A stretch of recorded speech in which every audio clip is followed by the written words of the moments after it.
Here are 12 months milestone that you're going to expect from your 12 months old baby. Hey guys, happy new year, and I hope you're having an interesting one, and I'm praying that everything is going on with you. Well, on this channel we talk about motherhood, creating life solutions, and anything in between. So today I'm going to share with you 12 months milestone. If you've been sticking in here, I know we were doing 12 months milestone, and my baby just turned one last year in December. So I'm happy to close this chapter, and then I'm going to be doing anything that I was running, and at the middle of it, I didn't finish. Motherhood just happened. Yeah, motherhood just happened. So I'm going to finish with milestones.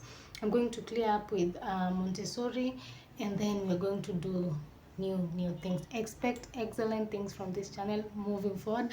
And hey guys, I want to say thank you for anyone who subscribed, because now we are at 500 subscribers, and we are targeting 1,000 subscribers. So kindly subscribe if you have not. These are the milestones that you're going to expect from your 12 months old baby. Well, from your 12 months old baby, this is actually almost a grown up baby. Let me just put it as so, goes. At this moment they are doing almost everything. Yeah, so what you'll expect is they'll start their feeding habits are more better, like they can completely feed themselves. And if that's the case, make sure you're giving them a full balanced diet. Make sure you are trying your level best to do away with carbohydrates. If they really have to have carbohydrates, just make sure it's a compound carbohydrate. By compound carbohydrate, I mean things like sweet potato, things like cassava, things like nduma. Those ones are complex carbohydrates. They are good. But anything carbohydrate like wheat, flour, and you know them, just make sure you don't, try your best to feed them. And then at this point you want to take care of that gut. Yeah, so make sure that the food you're giving them is well balanced. That is fiber, fats, healthy fats, vegetables, and all that. Yeah, trust me, you're going to have a very good baby, because I learned this from the hard way. My daughter, trust you me, our daughter has taught me to parent and parent better. So that's the first thing you're going to notice. Second thing you're going to notice from your baby is that now they have moved from crawling and they are walking. Not perfect, but they are doing it by the aid of maybe the objects around and all. So at this particular point, I really discourage parents who are still using pre-walkers. Personally, I never bought a pre-worker for my daughter, and now for my son, I didn't, cause again, we have people around who really help. Yeah, and if you have all the time in the world to take care of that baby, don't buy that pre-worker. Sometimes it's so limiting. Some people think that it helps the baby moves faster, but if you ask me, it limits, because this is the time that the baby should struggle and learn new things. Yeah, so they really need to move on their own. They really need to know how to crawl better. But with the pre-worker, I feel it slows down. What do you feel? If you have the same opinion or different opinion, please list it down below so that we can discuss further. So that's what you're going to notice with the baby. And then the verbal will increase. Like right now, they're really babbling. They're almost talking. They are mentioning words. Maybe they have their specific um, preferred or favorite word that they use. Maybe they've started calling you mommy. Maybe they've started calling you daddy. At this point, the babbling has increased. Also, at this point, you realize that they sleep more at night than in the day. Yeah, at night maybe they might wake up twice just to maybe feed or breastfeed or something. But during the day, they hardly sleep, maybe 3 or 2 times, and it's a very short period of time. And with this, guys, try your best to limit them from having night snacks. I mean, you see, when they wake up in the night and you breastfeed them immediately, sometimes just try put them back to bed without breastfeeding, so that they grow a habit of not feeding in through the night, especially if you want to stop co-sleeping or you want to separate them. That is, if you've not yet separated them. Yeah, so try your best. Try stop limit them from eating night snacks. Another thing that you're going to notice from your baby right now is they're feeding completely everything. They don't choose, they eat. Especially if it's a boy, girls are choosy. I found out mine was so choosy. My daughter was so choosy. However, my boy eats, like he eats everything, and he's always hungry. We always joke around that this one, he's just hungry. Yeah, he's always hungry. So make sure you're feeding them uh, everything. Don't limit them from anything based on what you think, but if it's healthy, just feed them everything. And by feeding them everything, I don't mean that you feed them every single time that they feel like snacking. No, create a time, maybe breakfast, maybe midday snack, and then lunch, and then maybe evening snack, and then dinner. For me, what's really helping me is that my daughter just joined school, so in the morning they have maybe breakfast together or maybe not, and then during the maybe at 10ish he has a snack, then lunch, then in the evening I push it till 3 when my daughter is back home, so that they can have an evening snack together as they wait for dinner. That has really helped. But don't get them to a behavior when they snack whenever they want. You're going to have troubles. Yeah, you're really going to have troubles. I learned that the hard way. Just create a behavior, a routine of them feeding and not feeding everything.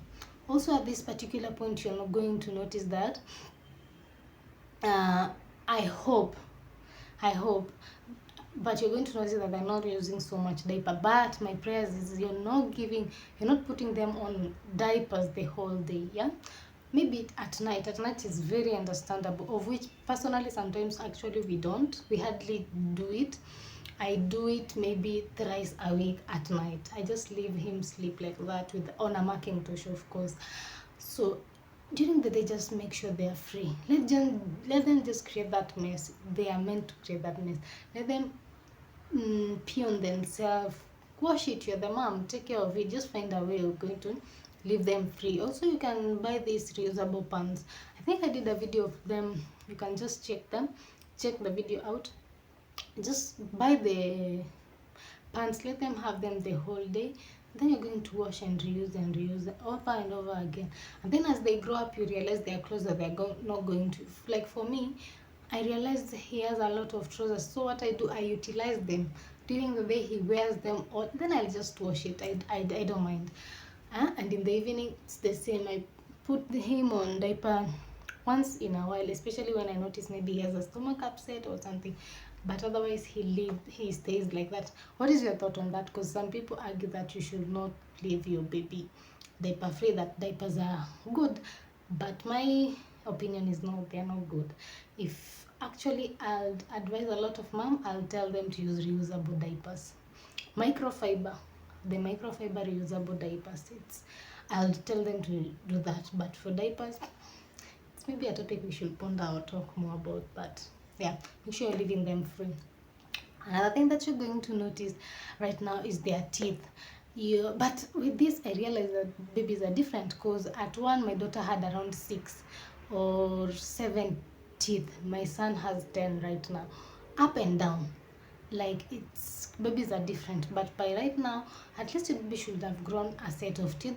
And if they've grown a set of teeth, also I did a video on how you can take care of your toddlers or your baby's teeth. Make sure you're taking care of those teeth so that they don't get decays, or they don't go back bad easily. Yeah, just make sure you're watching on their oral hygiene and using the less chemical products as much as you can. Particular point, I know, especially if you have a guy, trust me, I really need to give you a high five, because it's a lot of energy.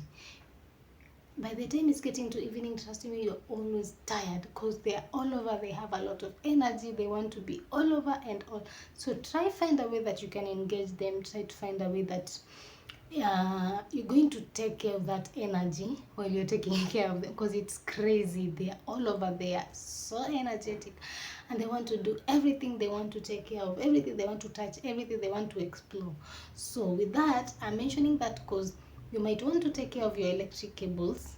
You might want to take care of sharp objects. You might want to take care of anything that is hazardous to the kid, because they are going to do everything that they feel they should explore.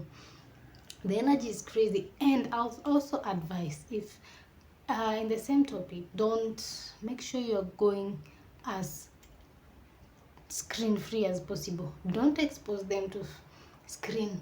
Of late, we've just realized how TV or screen time takes away from us, and we've actually, since like 2 months ago, we've never watched the television. And you don't want to imagine how much we've been doing a lot of thinking, how much it has opened our minds, how much we've realized it's been taking away from us. So imagine we are grown-ups. How about that kid? Because that is the moment that that kid is developing. So imagine you exposing them to TV.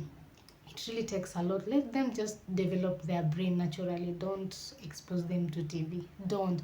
Maki, you don't know what those kids are watching. You don't understand. You're just letting that television help you take care of that kid. No. Just go as screen free as you can. Skin free as you can. And also try your best. During the day, expose them to the sun. Let them get that vitamin B. It really, really helps them a lot. And also let them explore during plays. Don't get afraid of them getting tired or so. Just make sure they are playing at a place that is safe, and that they're under your watch, so that nothing happens to them. Also, you must realize that at this particular point, they are really trying to copy maybe their siblings, family, anything that's done around them. For us, it's been crazy because our daughter is so jumpy. Now this one has another extra energy, that when the sister jumps, he wants to jump, but he can't. When the sister lies on the floor, he wants to lie on the floor. He copies everything, like they imitate. Okay, I'm mentioning these things so that if you, by the disclaimer that kids are different. However, if there are things that you feel you need, they're not happening with your child, before you run into conclusion, you may want to check up with the pediatrician, so that they can advise you more. Because at 1 year, the baby has completely finished the milestones. They are getting to know the next stage. Yeah, you might want to question their pediatrician. Don't ask people, and people have different opinions. Just make sure you consult with your pediatrician so that you can know more. And by mentioning of the pediatrician, I just remember that I hope you're still taking your kid to their prenatal clinics. Are they called prenatal clinics or what? Oh my god. Or whatever. I hope you're still taking your kids to clinics, yeah, for the injection, for the vitamins, for the weight. It is very important. For daughter, I took her to clinic till she got to 2.5 or 3. Yeah, that's when I realized, okay, I'm done with the clinic.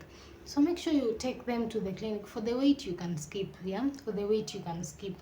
However, you can still take them so that you get to know their development and all. But don't skip the clinics, and make sure it is recorded in the books, especially if you're in Kenya, because you cannot take your kid to school without that clinic book. It says a lot about the development. So make sure you take care of that. Take that kid to clinic every now and then. Don't miss the clinic. Even if you miss, make sure you take them back, and explain yourself, so that they get the injection. That's what I've noticed with my baby, and I'm glad we've crossed that bridge. Now that we are closing milestones, I hope these milestone journeys have been great to you, and they've been really helping you. For those who are new here, I did I think 1 or so milestone till 12.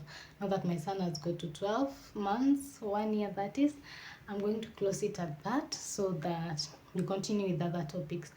If you're new here, kindly subscribe. Thank you for watching till this point. Bye bye. I'll see you in the next one.